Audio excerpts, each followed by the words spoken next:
नमस्कार, आप देख रहे हैं न्यूज 24। मैं हूं रवि ठाकुर। आज अक्षय तृतीया है। ये तो हमारे देश में अक्षय तृतीया हर हिस्से में अलग तरीके और अलग वजह से मनाई जाती है, लेकिन पूरे भारत में एक वजह सामान्य है और वो है अक्षय तृतीया पर सोने की खरीदारी। तो क्या आप भी अक्षय तृतीया पर सोना खरीदने का मन बना चुके हैं? अगर हाँ, तो जरा गौर फरमाइए। जिन लोगों ने पिछले साल सोने में 100 रुपए लगाया है, उनके साल सिर्फ 89 रुपए ही बचे हैं। मतलब सोने में निवेश पर सालाना 11% का नुकसान हो रहा है।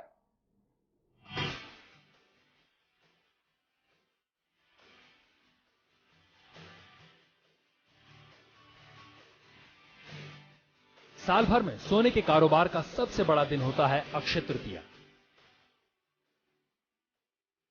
साल भर तक जौहरी करते हैं इसी अक्षय तृतीया का इंतजार। साल भर तक भारत के करोड़ों लोग देखते हैं इसी दिन सोना खरीदने का सपना। गहनों की दुकान पर की गई है अक्षय तृतीया की खरीद की पूरी तैयारी। कहीं गहनों के बेशुमार कलेक्शन ग्राहकों को लुभा रहे हैं, तो कहीं सैकड़ों किलो सोने के बिस्कुटों की प्रदर्शनी से कस्टमर जुटाने की जुगत की गई है। और अपने लाइफ में मैंने जब भी अक्षय तृतीया या धनतेरस, ये दो फेस्टिवल ऐसे हैं कि आधी रात तक, मिडनाइट तक कस्टमर होता है। मार्केट में एक अच्छी सी चहल पहल है। कल की तैयारी हम आज से कर रहे हैं, जैसे कि आप देख रहे हैं तादाद लगी हुई कस्टमरों की। वैशाख महीने के शुक्ल पक्ष की तीसरी तिथि होती है अक्षय तृतीया। इसमें अक्षय का मतलब होता है जिसका कभी नाश ना हो। इसी लिहाज से मिथक ये बना हुआ है कि इस दिन खरीदे गए सोने की समृद्धि व्यक्ति की जिंदगी में कभी कम नहीं होती। अक्षय तृतीया जो है 3.5 मुहूर्त माना जाता है। साल में 4 मुहूर्त आते हैं। सबसे पहला दशहरा, उसके बाद धनतेरस, तीसरा गुड़ी पड़वा और चौथा अक्षय तृतीया। लेकिन इन सभी में अक्षय तृतीया का महत्व ज्यादा है। तो मिला जुलाकर एक सब कम्युनिटी का एक त्योहार है और इस त्योहार में लोग एक अच्छा पर्व मान के लोग सोना खरीदते हैं, जिसमें घर में आने से सोना एक अभिवृद्धि होती है। लेकिन पिछले एक साल में निवेश के लिहाज से सोने की चमक पर जो गर्द पड़ी है, उसे देखकर निवेशक तो सोने में निवेश करने से तौबा कर ही रहे हैं। लेकिन दुकानदार इस बार की अक्षय तृतीया पर सोने की खरीद बढ़ने की कई वजह मान रहे हैं।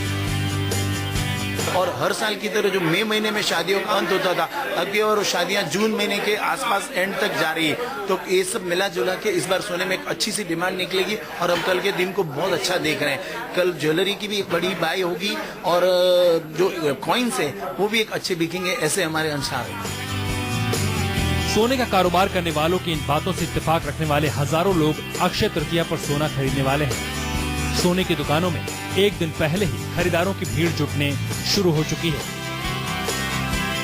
अक्षय तृतीया एक ऐसा त्योहार है जहां पे सोना खरीदना बहुत ही जरूरी होता है और इसी के लिए हम आज एक खड़े हैं एक ज्वेलरी शॉप में, जहां पे इतनी भीड़ है इस त्योहार को लेकर और सभी के सभी इस मौके पर कुछ ना कुछ गोल्ड खरीदने आए हैं, जो कि एक रस्म होती है, एक शुभ कार्य होता है। तो आइए जानते हैं लोगों से कि वो इस अक्षय तृतीया पर अपने घर कितना सोना लेके जाएंगे, एक बड़ी डील करेंगे या सिर्फ एक शुभ कार्य के लिए एक छोटा सा कुछ ना कुछ ज्वेलरी का प्रोडक्ट लेके। सभी के सभी इस मौके पर कुछ ना कुछ गोल्ड खरीदने आए हैं, जो कि एक रस्म होती है, एक शुभ कार्य होता है। तो आइए जानते हैं लोगों से कि वो इस अक्षय तृतीया पर अपने घर कितना सोना लेके जाएंगे, एक बड़ी डील करेंगे या सिर्फ एक शुभ कार्य के लिए एक छोटा सा कुछ ना कुछ ज्वेलरी का प्रोडक्ट लेके जाएंगे। आइए कुछ बात करते हैं। यहाँ पे बहुत सारे लोग हैं मेरे साथ। आज के दिन ये सोना खरीदना? हाँ, सेट नॉर्मली और क्या कहते हैं चेन वगैरह नहीं, वैसे छोटी मोटी चीज तो खरीदते हैं। अब जो चीज बच्चों के लिए लेके रखनी है इसलिए सेट ले लेंगे। हाँ,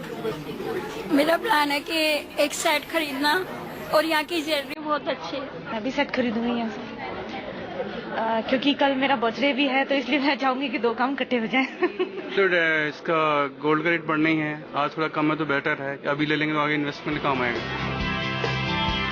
जानकारों का अनुमान है कि सिर्फ मंगलवार के दिन भारत में सोने की खरीदारी में 20 से 30% तक इजाफा हो सकता है। सोने को लेकर भारतीयों का मोह और रीति रिवाज परंपरा में चाहे आप जितना सोना खरीद लें, लेकिन अगर आप भी इस अखा तीज पर सोना खरीदने जा रहे हैं तो जरा गौर कीजिए, क्या सोने में लग रहा आपका पैसा बढ़ रहा है या दिनों दिन घटता जा रहा है। आंकड़े तो बताते हैं कि 2014 के मुकाबले 2015 में सोना 2800 रुपए प्रति 10 ग्राम तक सस्ता हुआ है। मतलब जिन लोगों ने 2014 में सोने में 100 रुपए निवेश किया, उनकी रकम 2015 में घटकर 89 रुपए रह गई। अब आप ही सोचिए कि निवेश के हिसाब से ये स्वर्ण मोह आपको कितना महंगा पड़ने वाला है। और अगर अक्षय तृतीया को खरीदे गए सोने में साल भर के अंदर 11% का नुकसान हो जाए तो फिर शगुन की खरीदारी बेईमानी हो जाती है। तो आखिर सोने की चिड़िया कहे जाने वाले भारत में क्यों सोने की चमक दिनों दिन फीकी पड़ रही है? क्या सोने में निवेश लोगों के लिए नुकसानदायक हो रहा है? क्या आने वाले दिनों में सोने की दुर्गति दूर होगी? क्या पूंजी बढ़ाने के लिए सोने में निवेश फायदेमंद है? इन सभी सवालों का जवाब देंगे अगली रिपोर्ट में। दिल्ली से अंजलि जैन के साथ विनोद जगदाले, मुंबई न्यूज 24। सोना आखिर सोना है, यह कहावत भारत के हर घर में परंपरागत रूप से कही और सुनी जाती है। मतलब ये कि किसी और चीज में निवेश से चाहे जो मर्जी हो, सोने में निवेश हमेशा सुरक्षित रहता है। इस मिथक के पीछे इस साल भी करीब 30% और अधिक लोग सोने में पैसा लगा सकते हैं। मतलब अक्षय तृतीया पर सोने की खरीद करने वाले हैं। लेकिन हम 2001 से लेकर इस साल तक के जो आंकड़े आपको दिखाने जा रहे हैं, उसे देखकर आप एक बार जरूर सोचेंगे कि सोने में पैसा लगाना समझदारी है या नादानी। दुनिया में भारत और चीन दो ऐसे सबसे बड़े देश हैं जहां सोने की सबसे ज्यादा मांग होती है। सोने की इस मांग के पीछे हर भारतीय घर में गहने को लेकर मोहब्बत की कहानी है। सब लड़कियों की तरह मुझे भी ज्वेलरी का बहुत शौक है और जैसे कि मैंने कहा, ये ज्वेलरी मल्टीपर्पज होती है। आप पहन सकते हैं, खूबसूरत दिख सकते हैं, फैशनेबल दिख सकते हैं, लेकिन एक ग्रेट इन्वेस्टमेंट है। इससे हमेशा आप जो है अपना जो भी कभी इन्वेस्टमेंट कर सकते हैं। You can put your money in jewellery. सोने के गहनों से बेशुमार मोहब्बत एक नहीं तकरीबन हर भारतीय महिला की चाहत होती है। आई थिंक घर से तो सोच के आए थे कि सिर्फ एक इयररिंग लेना है, but the collection is so good and very accessible कि ऐसे लग रहा है कि you could go for more things and that's why we are looking for more options. कभी मौका, कभी रिवाज, कभी शगुन तो कभी शानदार कलेक्शन। कोई ना कोई बहाना होता है हम भारतीयों के पास ताकि हम सोना खरीद सकें। मैंने तो अपनी शॉपिंग कर ली है अक्षय तृतीया के लिए, लेकिन यहाँ पे बहुत खूबसूरत नेकलेसेस मेरे साथ हैं, चूड़ियां भी हैं, इयररिंग्स भी हैं, इतना सब कुछ है यहाँ पे कि मन कर रहा है मैं सब कुछ खरीद लूं। आप ये वाला गोल्ड नेकलेस देखिए, ये वाला देख लिया, और ये चूड़ियां भी देखिए, इसके साथ ये बैंगल्स देखिए, इतने खूबसूरत है कि मेरा मन कर रहा है कि मैं इतनी बड़ी डील करूँ इस गोल्ड के साथ कि इस साल की छुट्टी हो जाए। भारतीयों के इसी स्वर्ण प्रेम ने पिछले साल सरकार की नाक में दम कर रखा था। लिहाजा भारत सरकार ने चालू खाते के घाटे को कम करने के लिए कई ऐसे नियम कानून बनाए जिससे कि भारत में सोने की मांग पर काबू पाया जा सके। नए नियम कानूनों से सोने की मांग तो घटी, लेकिन साथ ही सोने का कारोबार भी सुस्त पड़ गया। सोने की चमक फीकी पड़ गई। जरा आंकड़े देखिए।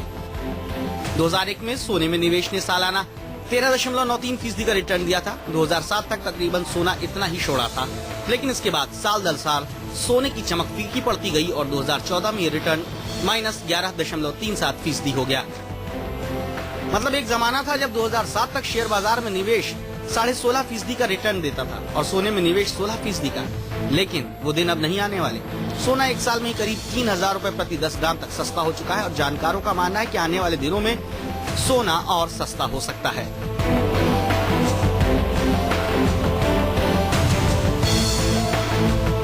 भारत में इस बार मई जून तक शादियों का सीजन है। इस दौरान घरेलू मांग में बढ़ोतरी होती है जो शादी के सीजन खत्म होने के बाद घट जाती है।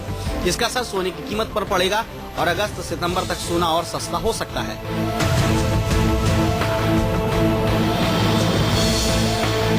भारत में सोने में बेशुमार पूंजी निवेश पर लगाम लगाने के लिए सरकार ने सोने के आयात को लेकर कुछ कदम उठाए थे। उनमें सोने के इम्पोर्ट पर 10% की ड्यूटी भी लगाई गई। उम्मीद है कि भारतीय अर्थव्यवस्था के मजबूत होने के साथ वो ड्यूटी हटा ली जाएगी, तब सोने के दाम और गिरेंगे।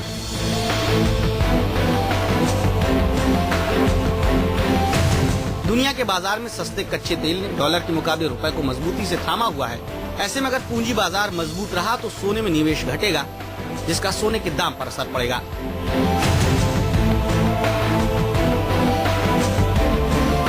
जानकारों का मानना है कि अमेरिकी फेडरल रिजर्व अगर ब्याज दरें बढ़ाता है तो डॉलर मजबूत होगा और इसकी वजह से दुनिया भर में सोने के दाम कम हो सकते हैं। अब सोचिए, अगर आप इस बार भी सोने में निवेश करते हैं तो उस निवेश पर आने वाले 3-4 महीनों के भीतर आपको नुकसान उठाना पड़ सकता है। दिल्ली से अंजलि जैन के साथ विनोद जगदाले, मुंबई न्यूज 24। फिर स्वागत है। भारत सरकार ने अपनी अर्थव्यवस्था का संतुलन बनाने के लिए सोने पर सितम ढाना शुरू कर दिया है। तमाम नियम कायदे बना दिए हैं। इसका नतीजा ये हुआ कि सोने में पैसा डालना आज अपनी जेब पर छुरी चलाने से कम नहीं है।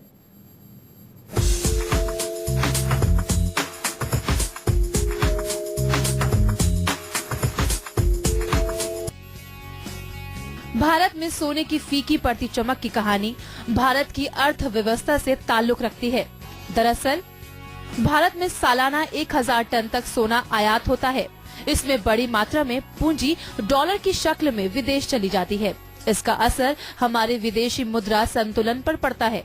इसी की वजह से सरकार के चालू खाते का घाटा बढ़ता है। इधर जिस सोने की खरीद की जाती है वो सोना भारतीय अर्थव्यवस्था में निष्क्रिय पूंजी की तरह पड़ा रहता है।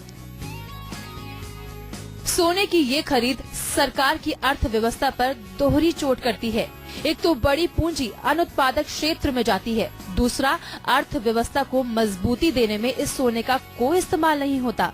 इसी वजह से भारत सरकार ने भारतीयों के बीच स्वर्ण प्रेम कम करने के लिए कई उपाय शुरू किए। भारत सरकार के इन्हीं उपायों की वजह से अर्थव्यवस्था को मजबूती देने में इस सोने का कोई इस्तेमाल नहीं होता। इसी वजह से भारत सरकार ने भारतीयों के बीच स्वर्ण प्रेम कम करने के लिए कई उपाय शुरू किए।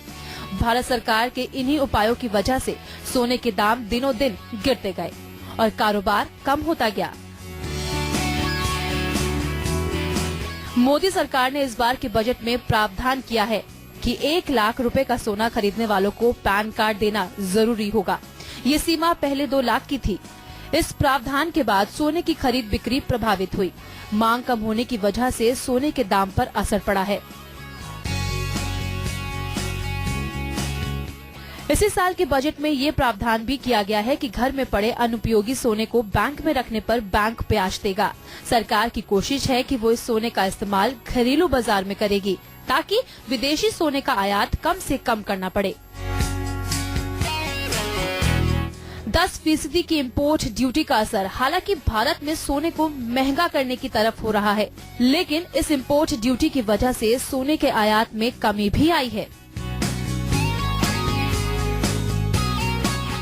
जो लोग गोल्ड डिपॉजिट स्कीम के तहत बैंकों में सोना रखकर ब्याज ले रहे थे, उनका सोना बाहर निकालने के लिए भी उपाय किए गए। स्टेट बैंक ने हाल ही में 3 साल के गोल्ड डिपॉजिट पर 0.75% और 4-5 साल के डिपॉजिट पर ब्याज में 1% की कटौती की है।